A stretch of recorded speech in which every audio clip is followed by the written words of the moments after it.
আসসালামু আলাইকুম সুপ্রিয় দর্শক, কেমন আছেন সবাই? আশা করি আল্লাহর হাতে ভালো আছেন। দেখতে পাচ্ছেন একটি বড় সাইজের মাতৃ গাছ অরবরয়ের। এখানে প্রচুর পরিমাণে অরবরয় ধরা আছে এবং এটা 12 মাসেই হয় এবং ফুল দেখতে পাচ্ছেন। একটি টক জাতীয় ফল, খেতেও ভীষণ সুস্বাদু। দেখেন ধরছে কি পরিমাণে, আমাদের একটি ডালেই কতগুলো ধরছে, অনেকগুলো পড়ে গেছে এবং অনেকগুলো খাওয়া শেষ। যে এই পাশেরগুলো খাওয়া শেষ আমাদের,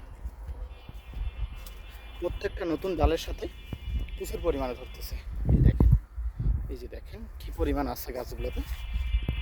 ফলে আছে 2-3 কেজি হবে মনে হয়। দেখেন প্রচুর পরিমাণে গাছটিতে প্রচুর ধরা আছে চারপাশে। জিও ব্যাগে বসানো 4 ফিট থেকে 5 ফিট উচ্চতার প্রচুর পরিমাণে অরবরাই ধরা সহ এই গাছটি নিতে আমাদের নাম্বারে যোগাযোগ করুন। এছাড়া আমাদের কাছে দেশি বিদেশি প্রায় সকল ধরনের চারা পাওয়া যায়। সবাই ভালো থাকবেন, ভালো রাখবেন। আসসালামু আলাইকুম, ধন্যবাদ।